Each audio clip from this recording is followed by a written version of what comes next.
सम्पूर्ण सार्वजनिक सेवा घरमै बसेर लिन सक्ने गरी सरकारद्वारा नागरिक एपको औपचारिक रूपमा सार्वजनिक सरकारी सेवालाई पेपरलेस र फेसलेस बनाउने प्रधानमन्त्री ओलीको घोषणा। निषेधाज्ञा जारी भएका जिल्लाका करदाताहरू कर तिर्नकै लागि कार्यालयमा भौतिक रूपमा उपस्थित हुनै नपर्ने आन्तरिक राजस्व विभागको भनाई। प्रविधिको अधिकतम प्रयोग गर्न आग्रह।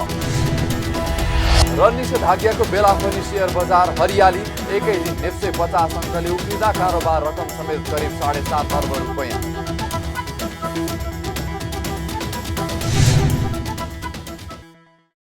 हामी छौं पल पल तपाईसँग, हिमाल पहाड तराईसँग, साथ छ हाम्रो बढ्ने कदमलाई। सलाम छ ती पोरखे हातहरूलाई, जिन्दगी सजाइदिन्छौँ हामी, हर सासको साथी बन्छौँ हामी। सुरक्षा अनि समृद्धि प्राण छ हाम्रो। आफू पनि बचौं, अरूलाई पनि बचाऊ। आजै नेपाल लाइफमा जीवन बिमा गरौँ। हामी हौं नेपाल लाइफ। नेपाल लाइफ, किनकि जीवन अमूल्य छ।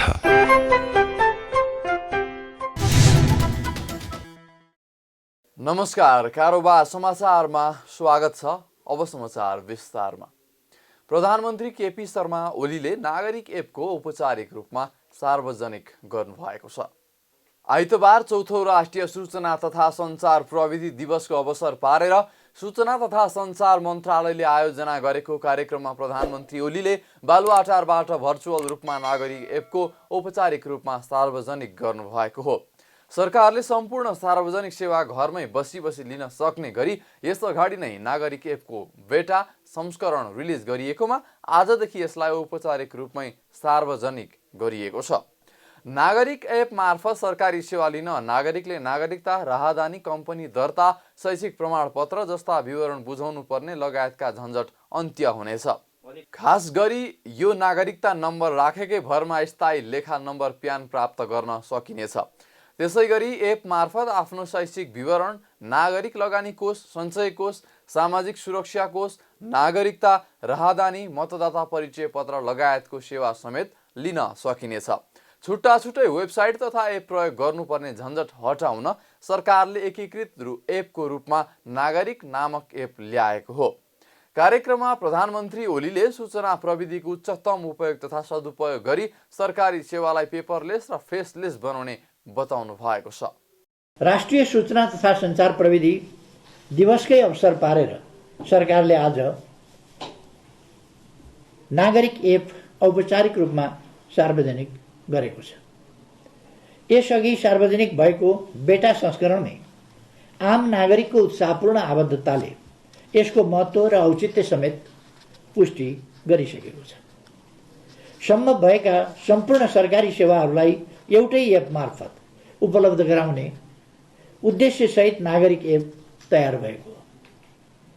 हाल एपमा स्थायी लेखा नम्बर लिने, बैंक खाता खोल्न सकिने, सवारी कर तिर्ने, केवाइसी अद्यावधि गर्न सकिने, पुलिस क्लियरेन्स रिपोर्ट प्राप्त गर्ने, स्वास्थ्य बिमा, नागरिक लगानी कोष, कर्मचारी सञ्चय कोष र शैक्षिक प्रमाणपत्र सम्बन्धी विवरण हेर्ने सुविधा उपलब्ध भइसकेको र आगामी दिनमा क्रमशः अन्य सरकारी सेवा समेत एपमा थप गर्दै लगिनेछ। एपको प्रयोगले कागजात बोकेर सरकारी कार्यालय पछि धाउनु पर्ने झन्झटबाट नागरिक मुक्त हुने, सरकारी काम कारबाहीलाई छिटो छरितो र पारदर्शी बनाउन सहयोग पुग्ने, भ्रष्टाचार मुक्त नेपालको सरकारी लक्ष्य हासिल गर्न यो एप महत्त्वपूर्ण कडी हुने तथा घरमै बसेर अनलाइन मार्फत नै सरकारी सेवा लिन सकिने यस एपले नेपालको सार्वजनिक सेवा सुधारमा युगान्तकारी परिवर्तन ल्याउने विश्वास मैले लिएको छु। कार्यक्रममा प्रधानमन्त्री ओलीले पूर्व पश्चिम र उत्तर दक्षिण एवं जिल्ला सदरमुकाम जोड्ने सूचना महामार्ग निर्माण र विस्तारको कार्य तत्पर रूपमा अगाडि बढाइएको समेत जानकारी गराउनु भएको छ। उहाँले सबै स्थानीय तह, वडा कार्यालय, सामुदायिक विद्यालय, स्वास्थ्य केन्द्रसम्म सूचना प्रविधि पूर्वाधारको पहुँच सुनिश्चित गर्ने, उपरोक्त स्थानमा ब्रोडब्यान्ड इन्टरनेट सेवा पुर्याउने र प्रत्येक स्थानीय तहमा सूचना प्रविधि केन्द्र स्थापना र सञ्चालन गर्ने गरी कार्य अगाडि बढाइएको बताउनुभयो। पूर्व पश्चिम, उत्तर दक्षिण एवं जिल्ला सदरमुकाम जोड्ने सूचना महामार्ग निर्माण र विस्तारको कार्य द्रुततर रूपमा अगाडि बढाइएको छ। सबै स्थानीय तह, वडा कार्यालय, सामुदायिक विद्यालय, स्वास्थ्य केन्द्रसम्म सूचना प्रविधि पूर्वाधारको पहुँच सुनिश्चित गर्ने, उपरोक्त स्थानहरूमा ब्रोडब्यान्ड इन्टरनेट सेवा पुर्याउने र प्रत्येक स्थानीय तहमा सूचना प्रविधि केन्द्र स्थापना र सञ्चालन गर्ने गरी कार्य अगाडि बढाइएको छ। यस्तै सूचना तथा सञ्चार प्रविधिमा भएको तीव्र विकासले गर्दा समग्र विश्व नै एक गाउँमा रूपान्तरण भएको उल्लेख गर्दै प्रधानमन्त्रीले ओलीले आर्थिक सामाजिक रूपान्तरण एवं दिगो विकासका बृहत्तर लक्ष्य हासिल गर्न अवलम्बन गरिएका रणनीतिको केन्द्रमा सूचना तथा सञ्चार प्रविधि रहँदै आएको पनि बताउनुभयो। प्रधानमन्त्री ओलीले सूचना तथा सञ्चार प्रविधिको बढ्दो प्रयोग, निरन्तर विकास, विस्तार एवं गतिशीलताबाट प्राप्त अवसरको उच्चतम सदुपयोग गर्दै समृद्ध नेपाल, सुखी नेपालीको दीर्घकालीन लक्ष्य पूरा गर्न सहयोग पुर्याउन समेत आग्रह गर्नुभयो।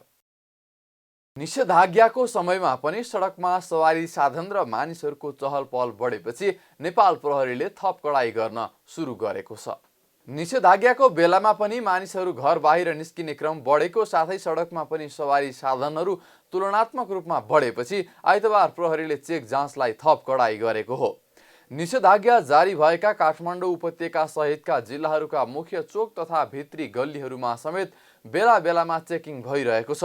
प्रहरीले पत्रकार, सरकारी कार्यालय र बैंक तथा वित्तीय संस्थाहरूको हकमा कडाई गरेको छ।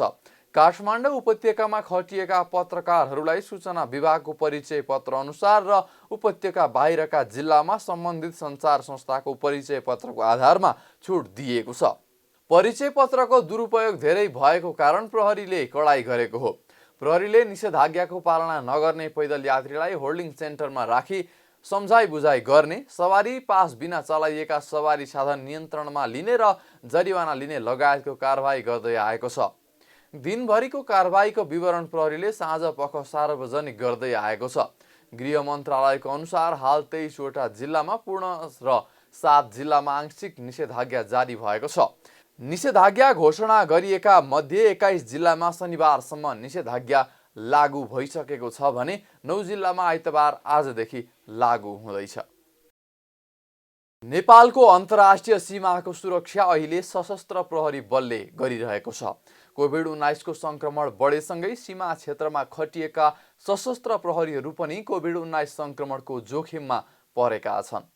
भारतमा कोभिड-19 संक्रमणको दोस्रो लहर चलेसँगै कामको सिलसिलामा भारत गएका नेपालीहरू स्वदेश फर्कन थालेका छन्। भारतबाट नेपाल फर्केका 60% बढी नेपालीहरू संक्रमित पाइएको छ। यस्तो अवस्थामा प्रवासी नेपालीको सीधा सम्पर्कमा आउने सशस्त्र प्रहरी बलसँगै त्यहाँ खटिने नेपाल प्रहरी र नेपाली सेनाका सुरक्षा कर्मीहरू पनि संक्रमित भइरहेका छन्। त्यसमध्ये सीमा सुरक्षार्थ परिचालन भएका सशस्त्र प्रहरी जवानहरू संक्रमणको बढी जोखिममा रहेका छन्। सशस्त्र प्रहरी बलका प्रवक्ता नायब महानिरीक्षक राजु अरियालका अनुसार संगठनभित्र आन्तरिक व्यवस्थापन गरेर सकेसम्म जोखिम कम गर्ने र संक्रमण हुन नदिने उपाय अवलम्बन गरिएको छ। संगठनभित्र ब्यारेकदेखि ड्युटी खटिदासम्मको जोखिम मूल्याङ्कन गरेर काम गरिरहेको पनि बताउनुभयो। सीमानाको सुरक्षामा सशस्त्र प्रहरी बल यो खटिरहेको छ। यो हामी सबैलाई विदित भएकै कुरा हो। यो कोरोना महामारीको सम्बन्धमा पहिलो लहरमा सशस्त्र प्रहरी बलले विशेष गरी सीमा नाकामा दक्षिणबाट र उत्तरबाट पनि केही नाकाहरूबाट आउने जुन इन्फेक्टेड मान्छेहरू आउन सक्छन् भन्ने शङ्काको आधारमा सशस्त्र प्रहरी बलको ड्युटीहरू खटिएको थियो। त्यो ड्युटीको कमी कमजोरी त्यसमा हामीले पाएका चाहिँ फिडब्याकहरूलाई त्यो अध्ययन गरेर अहिले फेरि दोस्रो लहर अहिले सुरु भइसकेको छ। यसलाई कसरी परिचालन गर्ने, कस्ता कस्ता साधन स्रोतहरूको आवश्यकता पर्छ, के हामीले आन्तरिक रूपमा गर्न सक्छौँ र के चाहिँ सरकारको तर्फबाट गर्नुपर्छ भन्ने कुरा हामी सबै औल्याएर हामीले हाम्रो ड्युटीहरू परिचालन गरिरहेका छौँ। सशस्त्र प्रहरी बलका 1000 भन्दा बढी सुरक्षाकर्मी अहिले कोभिड-19बाट संक्रमित भइसकेका छन्। अहिले आइसोलेसनमा 5 जना सुरक्षाकर्मीले उपचार गराइरहेका छन्। कोभिड-19 को दोस्रो लहरमा 66 जना सुरक्षाकर्मी संक्रमित भएको नायब महानिरीक्षक अर्यालले जानकारी दिनुभयो। सशस्त्र प्रहरी बलको आफ्नो छुट्टै अस्पताल भए पनि संक्रमितको चाप बढेकोले चुनौती थपेको अर्यालले बताउनुभयो। अस्पतालको चापलाई थेग्न स्वास्थ्यसँग सम्बन्धित जनशक्ति अपुग भएको भन्दै उहाँले वर्तमान अवस्थामा आवश्यक जनशक्तिसँगै प्राविधिक सामग्री पनि थप्न सके अस्पतालले कोभिड-19 विरुद्धको उपचारमा महत्त्वपूर्ण भूमिका खेल्न सक्ने विश्वास व्यक्त गर्नुभयो। सुरक्षामा खटिँदै र सुरक्षा सचेतना अपनाउँदै पनि हाम्रा सशस्त्र प्रहरी राष्ट्रिय सेवकहरू सङ्क्रमित भएको अवस्था छ। अहिले यो दोस्रो लहरमा 66 जना जति हामी सङ्क्रमित भइसकेको अवस्था छ र उहाँहरूको चाहिँ उपचार हस्पिटलमा हाम्रो एपिएफको यो कोभिड हस्पिटलमा र आइसोलेसनमा ब्यारेक आइसोलेसन र होम आइसोलेसनमा तिनै तरिकाले उपचारहरू भइरहेको छ। त्यस्तो अवस्था सबैको सामान्य नै छ। सशस्त्र प्रहरी कर्मचारीहरूले 24 घण्टा चाहिँ खटेर आफ्नो सेवा दिइराख्नु भएको छ र बेडको जुन आइसियु भेन्टिलेटर र बेडको क्षमता भन्दा धेरै बढी चाप बिमारीहरूको परिरहेको छ। यो कोभिड पेसेन्टहरूको परेको छ। अहिले अस्पताल मुख्य कुरा भनेको इक्विपमेन्टहरू जस्तो भेन्टिलेटर आइसियु त्यसको इक्विपमेन्टहरू हुन्छ र जनशक्ति त्यसमा परिचालन गर्ने जनशक्ति थप भयो भने त थप जनशक्ति चाहिने नै भयो। अहिलेको अवस्थामा पनि हामीलाई थप जनशक्ति चाहिँ चाहिने अवस्था छ। यसको लागि लेखापढी पनि भइरहेको छ। सायद चाँडै नै यसको समाधान हुन्छ होला। नेपाली सेना, नेपाल प्रहरी र सशस्त्र प्रहरी बलका गरी अहिलेसम्म 40,000 बढी सुरक्षाकर्मीहरू कोरोना संक्रमित भइसकेका छन्। कोभिड-19 का कारण 10 जना सुरक्षाकर्मीले ज्यान गुमाएका छन्। आन्तरिक राजस्व विभागले निषेधाज्ञा जारी भएका जिल्लाका करदाताहरू कर तिर्नकै लागि कार्यालयमा भौतिक रूपमा उपस्थित हुनु नपर्ने बताएको छ। आन्तरिक राजस्व विभागका महानिर्देशक झकप्रसाद आचार्यले विभिन्न एपहरूको माध्यमबाट करदाताले घरमै बसेर कर तिर्न सक्ने व्यवस्था विभागले मिलाएको बताउनु भएको हो। उहाँले प्रविधिसँग जानकार नभएका व्यक्तिले बन्दाबन्दीका कारण समयमा कर नतिर्दा दण्डित हुनु नपर्ने व्यवस्था मिलाएको पनि बताउनु भएको छ।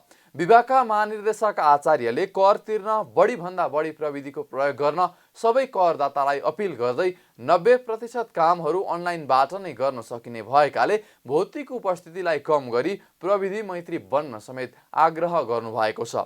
उहाँले एनसीएचएल प्रणालीको माध्यमबाट एक पटकमा 10 लाखसम्म कर तिर्न सकिने समेत उल्लेख गर्नुभयो। हाम्रा सेवाहरूलाई यो अहिलेको दोस्रो चरणको यो निषेधाज्ञाको समयमा पनि हाम्रो अफिसको काममा कुनै पनि किसिमको असर नपर्ने गरी हामीले आलो पालो मिलाएर अथवा चाहिँ भएको जनशक्तिबाट चाहिँ अधिकतम रूपमा चाहिँ सेवा प्रदान गर्ने हाम्रो उद्देश्य छँदैछ। दोस्रो कुरो यहाँले भन्नुभएको विषय कर तिर्नलाई कुनै समस्या छैन। कर तिर्नलाई पहिलो कुरा त चाहिँ निषेधाज्ञा नभएको ठाउँमा चाहिँ समस्यै भएन। सम्बन्धित काउन्टरमा गएर उहाँहरूले कर तिर्न सक्नुहुन्छ। जहाँ निषेधाज्ञा छ र त्यहाँ पनि अब अहिले कर तिर्नलाई धेरै हाम्रो टेक्नोलोजीको पनि विकास भएको छ। यहाँलाई थाहा छ एनसीएचएलबाट मार्फत पनि हामी एकचोटिमा 10 लाख रुपियाँसम्मको कर तिर्न सक्छौँ। हाम्रो ट्याक्स पेयरहरूले कर तिर्नको लागि घरमै बसेर एनसीएचएल मार्फत उहाँहरू जसले चाहिँ अब अनलाइन विवरण बुझाउनुहुन्छ उहाँहरूले पक्कै पनि एनसीएचएलको चाहिँ एक्सेस लिनुभएको हुन्छ। किनभने त्यो एनसीएचएलको एक्सेस लिनलाई छुट्टै कुनै संस्थामा गएर निवेदन दिएर त्यसको एप्रुभल लिनुपर्ने छँदै छैन। तपाईँ हामी घरमै बसेर मोबाइलमा नै एनसीएचएलको चाहिँ हामीले चाहिँ एप डाउनलोड गरेर त्यहीँबाट एक्सेस गर्न सक्छौँ। त्यसले गर्दा सरकारी राजस्व तिर्नको लागि त कुनै समस्यै छैन। उहाँहरू घरमै बसेर पेमेन्ट गर्न सक्नुहुन्छ। विभागका महानिर्देशक आचार्यले 90 देखि 95% कामहरू अनलाइनबाटै हुने जानकारी दिँदै विवरण बुझाउने, कर तिर्ने, 20 लाखसम्मको कारोबार गर्नेहरूले कर चुक्ताको सर्टिफिकेट पनि अनलाइनबाटै हुने जानकारी पनि दिनुभयो। साथै उहाँले आगामी वर्षदेखि सबै परिस्थितिहरू अनुकूल भयो र सहज रूपमा काम गर्न पायौँ भने बाँकी म्यानुअल कार्यहरूलाई पनि सूचना प्रविधि मार्फत नै सेवा प्रवाह गर्ने हिसाबले तयारी भइरहेको पनि जानकारी दिनुभयो। अब वास्तवमा चाहिँ हाम्रो अहिले ट्याक्स पेयरका कामहरूको सन्दर्भमा कुरा गर्नुपर्दाखेरि ट्याक्स पेयर चाहिँ हामी कहाँ अब करिब हामी कहाँ आउनु नै पर्दैन। अब अडिट र इन्भेस्टिगेसनको केही डकुमेन्टहरू हाम्रो ट्याक्स अफिसरले खोज्यो भने त्यो डकुमेन्ट बुझाउनु पर्ने अवस्थामा बाहेक र पेनको ओरिजिनल सर्टिफिकेट, अब पेनको चाहिँ सबै पेनको पनि मान्छेले घरबाटै सबै कुरा इन्ट्री गर्छ, ओरिजिनल सर्टिफिकेट प्रिन्ट गरेर त्यसमा चाहिँ ट्याक्स अफिसरले सही गरेर लिनु पर्यो भने बाहेक ट्याक्स पेयर हामी कहाँ आउनुपर्ने अवस्था चाहिँ छैन। अब यसको मतलब के हो भने हाम्रो करिब 90% कामहरू हाम्रो 90 to 95% कामहरू हाम्रो अनलाइनबाटै हुन्छ। सबै काम ट्याक्स तिर्ने पनि हुन्छ, विवरण बुझाउने पनि हुन्छ, उसको केही इन्फर्मेसनहरू लिन चाह्यो भने लिन्छ। इभन तपाईँको चाहिँ डे 1 भन्ने एउटा हाम्रो ट्याक्स पेयर हुन्छ 20 लाखसम्मको कारोबार, त्यसको करचुक्ताको सर्टिफिकेट पनि उसले अनलाइनबाटै लिन्छ। जहाँ हाम्रा ट्याक्स अफिस छन् ती सबै ठाउँमा चाहिँ हाम्रा ट्याक्स के अरे त्यो ब्याङ्क काउन्टरहरू छन्। इन जेनरलमा चाहिँ अब यो पेन्डेमिकको सिचुएसन बाहेक अन्य समयमा पनि ट्याक्स पेयरलाई सकेसम्म हाम्रो उद्देश्य के हो भने faceless tax administration, tax pair र ट्याक्स एडमिनिस्ट्रेसनले चाहिँ भौतिक रूपमा उपस्थित हुनु नपरोस् र बेसिकल्ली चाहिँ उहाँहरूले चाहिँ सबै कामहरू आफ्ना सिस्टमबाटै गर्न सक्नुहोस् भन्ने हिसाबले हामीले धेरै किसिमका सुधारहरू गरिसकेका छौँ। र अहिले पनि हामी केही सुधारहरू यो आर्थिक वर्षदेखि नै केही नयाँ सुधारहरू पनि के गर्न सकिन्छ भन्ने बारेमा अब यो नयाँ हाम्रो अपकमिङ बजेटको लागि केही तयारी पनि गर्दैछौँ अहिले हामी। हाल मुलुकभर करिब 56वटा जिल्लामा आन्तरिक राजस्व विभागको कार्यालय छन्। एकाध बाहेक अधिकांश ठाउँका कार्यालयमा बैंक काउन्टर समेत छन्। विभागका महानिर्देशक आचार्यले दोस्रो चरणको निषेधाज्ञाको समयमा पनि सेवाहरूमा कुनै पनि किसिमको असर नपर्ने गरी आलो पालो मिलाएर अधिकतम सेवा प्रदान गर्दै आएको पनि बताउनु भएको छ। कोरोना कहरका बीच पनि मुलुकको आर्थिक वृद्धि दरमा सुधार आउने अनुमान केन्द्रीय तथ्याङ्क विभागले गरेको छ। विभागले चालु आर्थिक वर्षको आर्थिक वृद्धिमा सुधार भएर 3.98% हुने प्रारम्भिक अनुमान गरेको हो। वैशाख महिनासम्मको आर्थिक गतिविधिलाई अध्ययन गरेर विभागले चालु आर्थिक वर्षको आर्थिक वृद्धि अनुमान गरेको हो। गत आर्थिक वर्ष कोरोना कहरकै कारण 1.99% ऋणात्मक हुने अनुमान गरिएको आर्थिक वृद्धि दर संशोधन गरेर विभागले 2.12% ऋणात्मक हुने पनि अनुमान गरेको छ। चालु आर्थिक वर्षको 9 महिनाको कुल ग्राहस्थ उत्पादन, उपभोग, बचत र लगानीलाई समेटेर राष्ट्रिय लेखा सम्बन्धी अनुमानहरू प्रस्तुत गर्दै विभागले कोरोनाका कारण यो अनुमान घट्न सक्ने जनाएको छ। कोभिड-19 को असर कति अवधिसम्म रहने भन्ने अनुमान गर्न नसकिएको विभागले जनाएको छ। विभागका अनुसार चालु आर्थिक वर्षमा प्राथमिक क्षेत्रले कुल ग्राहस्थ उत्पादनमा 26.4% योगदान दिएको छ। चालु आर्थिक वर्षमा धानको उत्पादनमा भएको वृद्धिले गर्दा यस क्षेत्रको उत्पादन गत आर्थिक वर्षको भन्दा बढी वृद्धि दर रहेको विभागको अनुमान छ। चालु आर्थिक वर्षको कुल ग्राहस्थ उत्पादनमा कृषि क्षेत्रले 25.83% तथा गैर कृषि क्षेत्रले 74.17% योगदान दिने अनुमान गरिएको छ।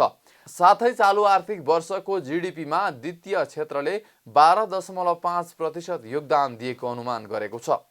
थोक तथा खुद्रा व्यापार, आवास तथा भोजन सेवा लगायत क्षेत्रले चालु आर्थिक वर्षको जीडीपीमा 61.1% योगदान दिएको अनुमान पनि विभागले गरेको छ। वैशाख 15 गते बागमती प्रदेशका मुख्यमन्त्री डोरमणि पौडेलले मन्त्रीमण्डल विस्तार गर्नुभयो र नेकपा एमालेका संसदीय दलका प्रमुख सचेतक केशव पाण्डे आन्तरिक मामिला तथा कानुन मन्त्री बन्नुभयो। कोरोना महामारीको विषम परिस्थितिमा सङ्घ र स्थानीय सरकारसँग समन्वय र सहकार्य गर्दै जनताका बीचमा प्रदेश सरकारको भूमिका स्थापित गर्नु अहिलेको लागि चुनौतीपूर्ण छ। त्यसबीच नेकपा एमाले भित्रको आन्तरिक राजनीतिको असर प्रदेश सरकारहरूमा झाङ्गिँदै गएको छ। प्रदेश सरकारका यिनै चुनौती आउँदो नीति तथा कार्यक्रम र बजेट लगायत विषयमा प्रस्तुत छ नवनियुक्त मन्त्री पाण्डेसँग गरिएको छोटो कुराकानीको अंश। हामीले दुईटा सेक्टर छुट्याउनु पर्छ भनेर छौँ, त्यो अनुसार लाग्ने। एउटा भौतिक पूर्वाधार र अर्को सामाजिक क्षेत्र, यो दुईटालाई छुट्याउने बजेट निर्माण गर्दाखेरि हामी जनताको तहमा गयौँ भने त्यहाँको माग चाहिँ के रहेछ भन्दा भौतिक पूर्वाधार, बाटोको के डोजर लगाएर खनेपछि विकास भयो भन्ने, त्यो पनि एउटा त्यो हुने तर हामीले अहिले मानव सूचकाङ्कमा हेऱ्यौँ भने हामीले पुरा गरेको सबै क्षेत्र कहाँ छन्, स्वास्थ्यमा छ, शिक्षामा छ, खानेपानीमा छ, रोजगारीमा छ होइन। हाम्रो यसमा चाहिँ बेसी नम्बरहरू छन् नि जहाँ पनि, तर त्यो क्षेत्रमा हामी अलिकता पछाडि छौँ। कतिपय अवस्थामा साथीहरूले सोध्नुहुन्छ भन्नुहुन्छ फलानु ठाउँमा युरोपमा यस्तो भयो के भयो भन्नुहुन्छ नि, त्यहाँ पूर्वाधार खालि कम्प्लिट छ। जति पनि रिसोर्सेस आउँछ त्यो चाहिँ यो सामाजिक क्षेत्रको काममा लगाउनु पाइन्छ। र त्यहाँ देखिन्छ यति पर्सेन्ट त्यहाँ शिक्षामा गयो, यति पर्सेन्ट चाहिँ स्वास्थ्यमा गयो भने देखिन्छ। तर हामी चाहिँ कहाँ छ भन्दा जति हामी इन्कम राजस्व कमाइ गर्छौँ अथवा अन्य स्रोतबाट ल्याउँछौँ त्यो चाहिँ हाम्रो पूर्वाधारमा धेरै खर्च भइरहेको छ। अहिले पनि हाम्रो चाहिँ कतिपय पालिकाहरू यस्ता छन् पालिकामा पुग्ने मोटर बाटै जोडिएको छैन। नगरपालिका भनेको छ, नगरपालिकाभित्र 1 किलोमिटर पनि पिच बाटो छैन। यस्तो अवस्थामा छौँ। त्यसैले हामी त्यसलाई अन्दाज गर्न सक्दैनौँ। हाम्रो यहाँको भूगोल, हाम्रो यहाँको बनावट सबैलाई हेर्दाखेरि नजरअन्दाज गर्न सक्दैनौँ। कतिपय जिल्ला सदरमुकामै बल्ल पुग्छौँ, हामी खुसी व्यक्त गर्ने अवस्थामा छौँ। त्यसलाई हामीले पुरै नजरअन्दाज गर्न सक्दैनौँ र अलिक धेरै त्यहाँ जान्छ। र हाम्रो त्यही पनि अहिलेको हाम्रो प्राथमिकता भनेको शिक्षा, स्वास्थ्य, कृषि, रोजगारीमूलक काममा चाहिँ त्यसलाई प्राथमिकता दिनुपर्छ भन्ने छ र त्यसमा हामी लाग्छौँ। त्यसपछि पिछडा वर्गहरूको चाहिँ स्तरोन्नति गर्ने खाले कुराहरूमा हामी कसरी जाने भनेर त्यो प्राथमिकता विषयवस्तु भन्छौँ। र यतापट्टि भौतिकमा जाँदा पनि हाम्रो चाहिँ अब भत्काउने मात्र होइन, यदि नभत्काइ पनि नहुने ठाउँमा चाहिँ भत्काउँ। यदि भत्काइसकेका छौँ भने अब त्यसलाई स्थायी गरौँ। त्यसलाई कसरी पक्की बनाउने, हरेक वर्ष बाटो खन्ने र बर्खालाई बगाउने काममा रोक्नुपर्छ। जति सकिन्छ त्यसलाई पक्की बनाउनुपर्छ र हाम्रो त्यो आधारलाई चाहिँ मजबुत बनाउनुपर्छ भन्ने सोचका साथ लागेका छौँ। उदाहरणको लागि खानेपानीको कुराकानी गर्छौँ। हामीले प्रश्न भनेका छौँ प्रदेश सरकारको पैसा यदि कसैले पाइप किनेर बाँड्नु भने त्यो बेरुजो हुन्छ। अब हामी पाइप किनेर बाँड्ने फेजबाट हामी माथि गयौँ। पहिला त त्यही माग्थ्यो नि जनताले पाइप चाहियो भने, त्यो होइन। अनि एउटा मुहान छ त्यहाँबाट 10वटा पाइप तानेपछि पुग्दैन, पानी सोर्स पनि पुग्दैन। त्यसलाई चाहिँ हरेक घरमा धारा पुर्याउने, एक घर एक धारा भनेर हामी त्यसरी लागेका छौँ। त्यसपछि 3 नम्बर प्रदेश चाहिँ खरछानाविहीन भनेर लागेको छ। खरको छाना चाहिँ 3 नम्बर प्रदेशमा नरहोस्।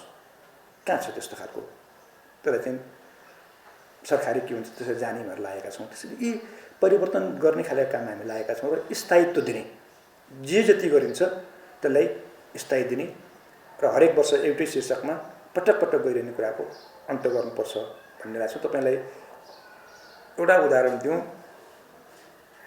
तत्कालीन धादिङको सभापति राजेन्द्र पाण्डे उहाँ हुँदाखेरि एउटा शीर्षकमा 10-20 हजार, त्यति त हजार नै हो, 10-20 कति राख्नुभएको थियो। त्यसपछि त्यो केन्द्रमा आयो। त्यो शीर्षक अहिलेसम्म कटेको छैन, सधैँभरि जान्छ त्यो शीर्षकमा, 2 लाख 3 लाख जान्छ। मेरै जिल्लाको कुराकानी गर्ने हो भने यस्ता शीर्षकहरू छन्, त्यो शीर्षक 1.5 लाख 2 लाख भनेर गइरहेको छन्। त्यो कहाँ जान्छ, कहाँ खर्च हुन्छ थाहै छैन। कसले लान्छ, त्यो बिचमै समिति बन्छन्, बिचबाट त्यो सब काम फर्सट हुन्छ। त्यस्तो त्यसलाई खोलेर यस्ता सानातिना मसिना योजनाहरूलाई हामीले बरु स्थानीय तय पठाइदिनुपर्छ, कति पैसा पठाउने हो र प्रदेश र सङ्घले अलिकता देखिने खालका योजना बनाउनुपर्छ भनेर लागेका छौँ। र यसपटकको बजेटमा हामी त्यसलाई नै प्राथमिकता दिन्छौँ। अब सामाजिक मन्त्रालयसँग कोअर्डिनेसन गरेर कसरी बिरामीहरूलाई हस्पिटलसँग पुर्याउने, कसरी आइसोलेसन वार्डहरू बढाउने, आइसियुहरू कसरी थप्ने र कसरी दुईटा मन्त्रालयको बिचमा कोअर्डिनेट गरेर जान सकिन्छ, सँगै बसेर योजना बनाउनेमा थालेका छौँ र त्यसको बारेमा अगाडि बढेको छ। जहाँसम्म प्रदेश सरकारले केही काम गरेन भन्ने कुरो होइन। हामीले गत सालको कोभिड सुरु हुँदाखेरिको प्रदेशको अवस्थालाई हेर्ने हो भने हाम्रो प्रदेश अन्तर्गतका जम्मा जम्मी 8 जिल्लामा मात्र सङ्घले हामीले अस्पताल हस्तान्तरण गरेको थियो। 8 जिल्ला थियो, त्यो पनि अत्यन्तै न्यून फेसिलिटी थियो, केही पनि सुविधाहरू थिएनन् त्यसमा। तर हामीले गत साल अहिलेसम्म आउँदाखेरि सिन्धुली, काभ्रे, नुवाकोट, हेटौँडा जिल्ला अस्पताललाई 25 बेड र 50 बेड 100 बेड बनाएका छौँ। यी सबै अस्पतालहरूमा आइसियु वार्ड स्थापना भएका छन्, एसडियु छन् र भेन्टिलेटर पनि छन्। अहिले पनि हामीले प्रदेश अन्तर्गत रहेको यो वर्षको सबभन्दा उत्कृष्ट अस्पतालमा त्रिशुली अस्पताल पर्यो, जसले 88 मार्क ल्याएर देशकै उत्कृष्ट बन्यो। त्यसैले त्यसमा प्रदेश सरकार नलागेको होइन, त्यसमा लागेको छ। र हामीले अहिले पनि भनेका छौँ जिल्लामा डिसिसिएमसी छ, केन्द्रमा चाहिँ त्यहाँ छ।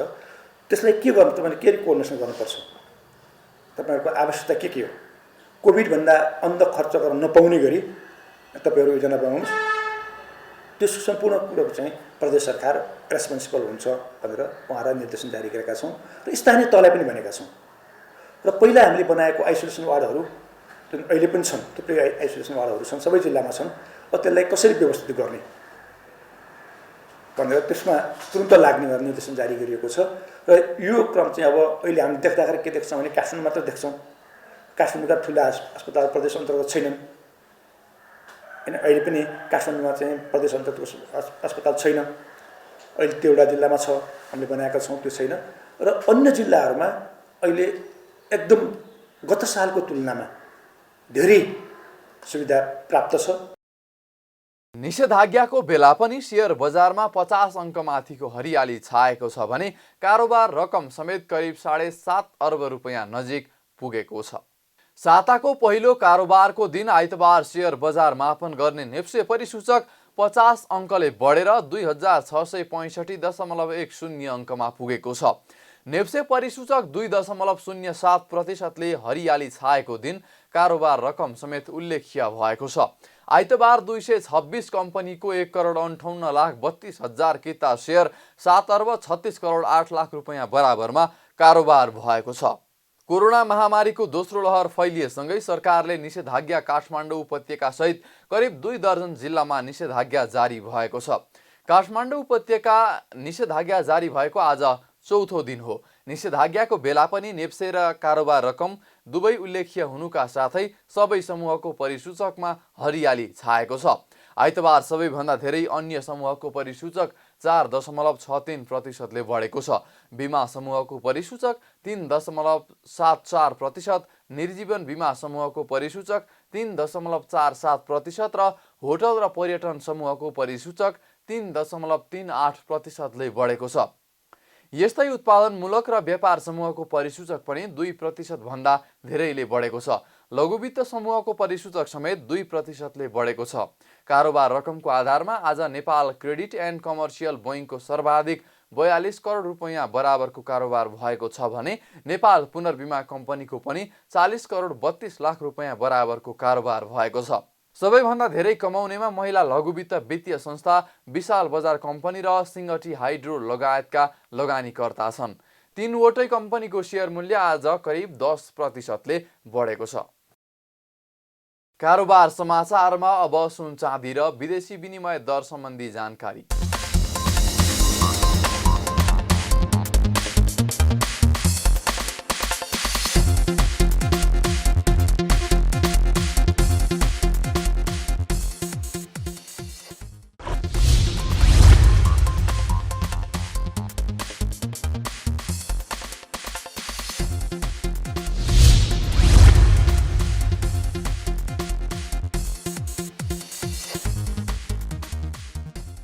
बिदा हुनु अघि अहिलेसम्मका प्रमुख समाचार फेरि एकपटक। सम्पूर्ण सार्वजनिक सेवा घरमै बसेर लिन सक्ने गरी सरकारद्वारा नागरिक एपको औपचारिक रूपमा सार्वजनिक सरकारी सेवालाई पेपरलेस र फेसलेस बनाउने प्रधानमन्त्री ओलीको घोषणा। निषेधाज्ञा जारी भएका जिल्लाका करदाताहरू कर तिर्नकै लागि कार्यालयमा भौतिक रूपमा उपस्थित हुनै नपर्ने आन्तरिक राजस्व विभागको भनाई, प्रविधिको अधिकतम प्रयोग गर्न आग्रह।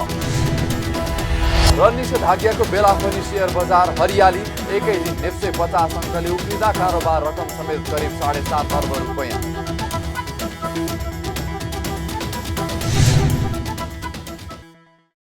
कारोबार समाचार सकियो। हामीलाई बिदा दिनुहोस्। नमस्कार।